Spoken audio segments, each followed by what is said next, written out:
Hello, Starshine. My name is Liz, and this is my channel, Simsational Stories. If you have not seen my videos before, and you enjoy this one, please like and subscribe, and maybe check out my other social media as well. I'm on both Facebook and Twitter. All relevant links are in the description below, and of course, if you're a Sims player and you'd like to download any of my characters, just search the hashtag Simsational Stories on the Sims 4 gallery. All original content is created by This Is Not Eric.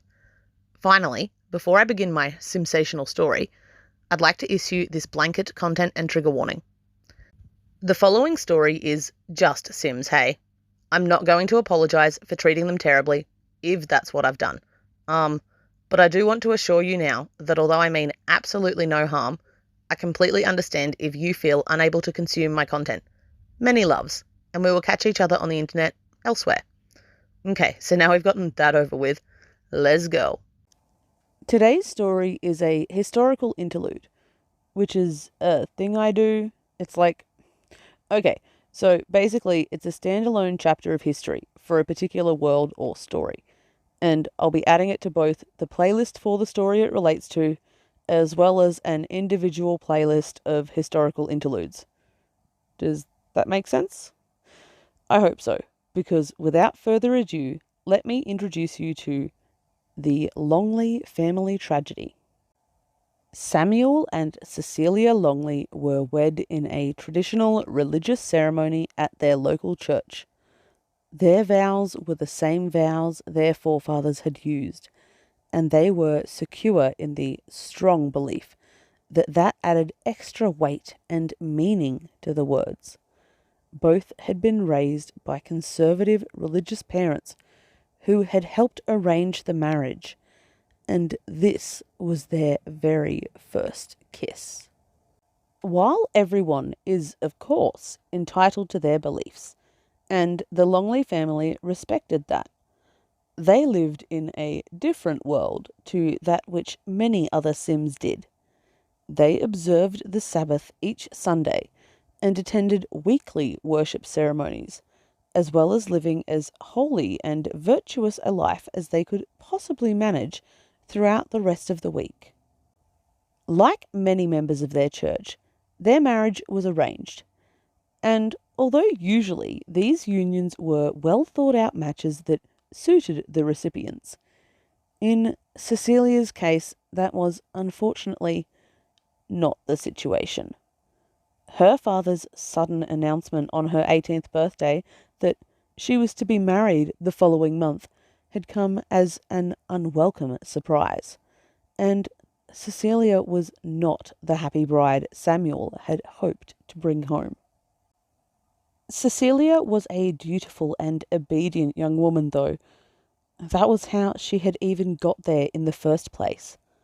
Her father had arranged her marriage to his business partner's son, an aspiring doctor, and against her own wishes, she had done her duty and married Samuel.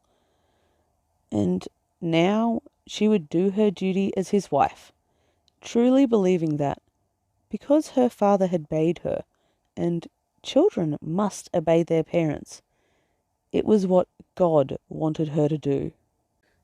Religion and tradition were very important to Cecilia, but as she settled into her new home, Cecilia began to question her faith for the first time in her life.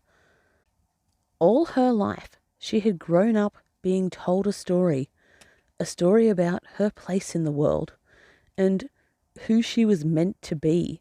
She was a woman destined to be a wife and a mother, and one day, luck willing, a grandmother too.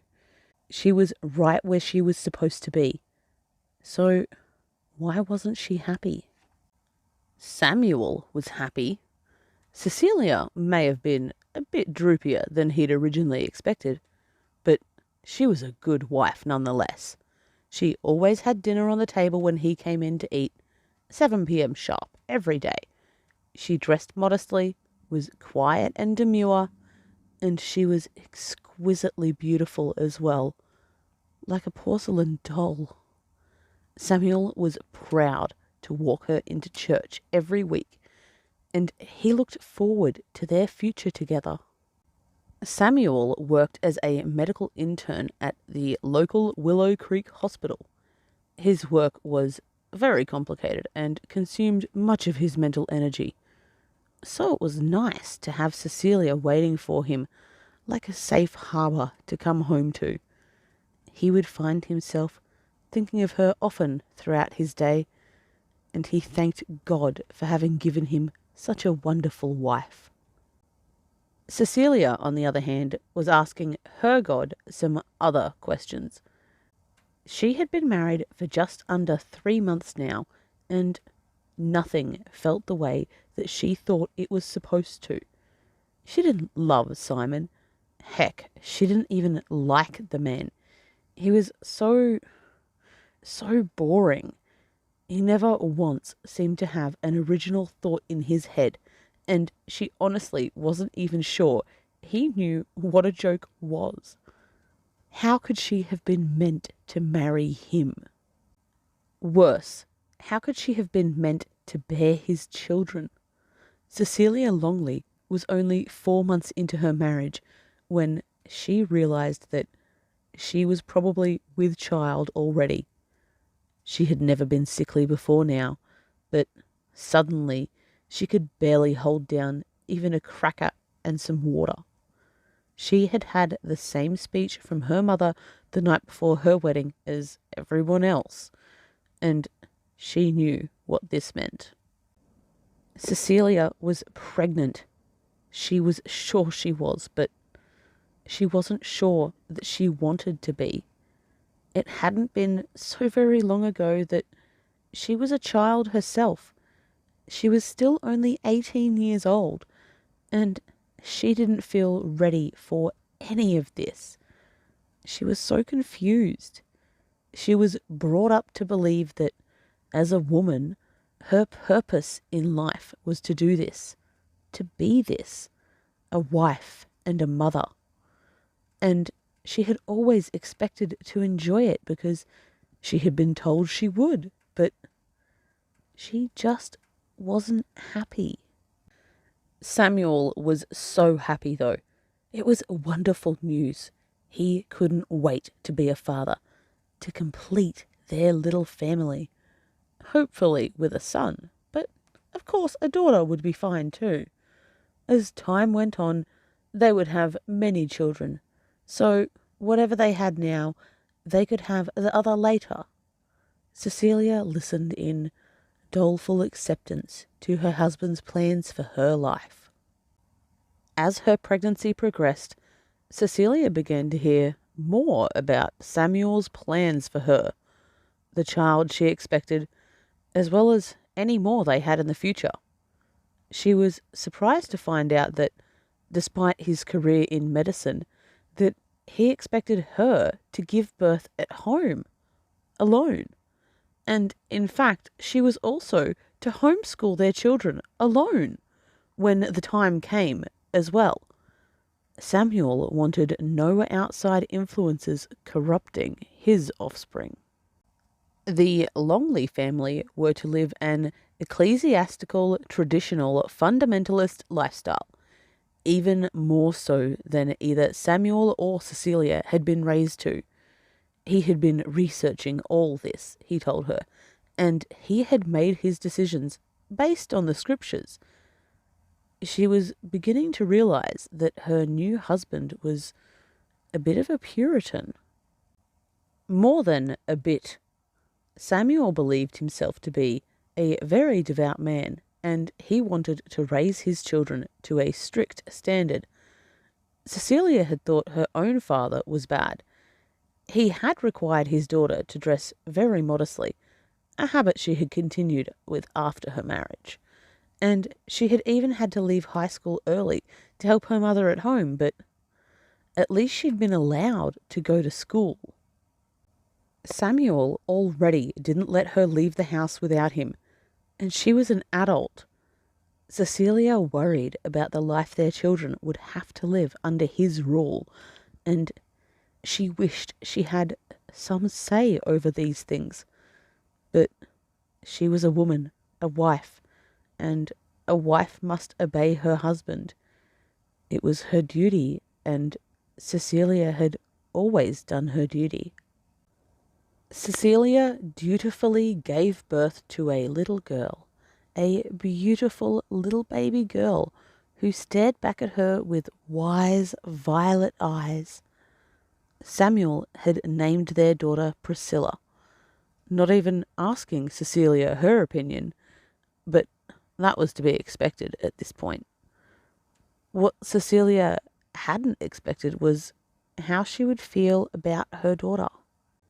Cecilia had always been told that having children was a joyous event, a miracle and a blessing from God, that she was meant to be a mother, and all this time, through everything she had gone through, she had always believed that.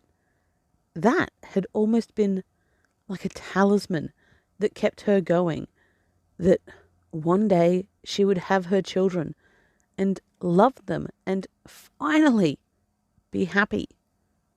But Cecilia wasn't happy. And worse, she didn't feel like she loved Priscilla at all. As the weeks went by, Cecilia continued to suffer from a deep depression, and if anything, as Samuel went back to work, things began to get worse and worse. He would come back home to an unclean house, no dinner even started, and a wife with the weeps upstairs in the nursery. He had read about postpartum depression in med school, of course, and he was sympathetic to the fact that her hormones were making her feel a little wonky, but she needed to get a hold of herself. Samuel tried to talk to her about it. He waited as long as he felt was appropriate for her woman things to settle down, about 6 months, before confronting Cecilia about her behaviour and conduct as a wife and mother. Enough was enough. She was being ridiculous, honestly, and she really had nothing to complain about. However, despite Samuel's strongly worded lecture, Cecilia did not get a hold of herself as instructed. In fact, if anything, she got worse. Samuel often told her he felt like he was living with the ghost of the woman he had married, and to that Cecilia would give a dark chuckle and reply that if that was so, then he was what had killed her. For Cecilia's heart and spirit had finally been completely broken. Giving birth to her daughter and finding out that being a mother still hadn't changed anything about how she felt about life had finished her. She was done and dead inside. Her whole life had been a lie and a trap, and she was trapped in it. Priscilla was over a year old now, and Cecilia still felt nothing, absolutely nothing, when she looked at her daughter. A little regret, maybe? Sadness for a child who was unloved by her mother and yet to be oppressed by her father and religion. But it was a removed kind of sadness. Cecilia was completely and utterly emotionally disassociated from her daughter. She was disassociated from everything. Cecilia would spend hours upon hours of the day in her bedroom, sitting, just sitting. She didn't do anything, didn't think about anything really. She didn't even cry that much anymore. She just sat there. She felt like she was out of tears. Not just tears. Cecilia was out of everything. Faith, love, energy, time, life. She just didn't have anything left in her anymore. Finally, there came a day where Cecilia had had enough. She had thought long and hard about it all, and she had made up her mind. She knew that what she was about to do wasn't right. It was the ultimate sin. But she didn't have the strength to carry on any longer.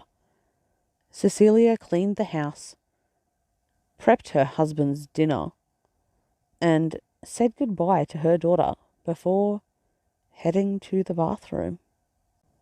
Cecilia Longley was buried in the local cemetery with minimal ceremony, as was the custom when someone had done what she did. Samuel was shocked by his wife's death. He couldn't believe that she could leave him, leave their daughter. Priscilla was not even 2 years old yet. How would she cope? She needed a mother. And that brings us to the end of this historical interlude, the Longley family tragedy.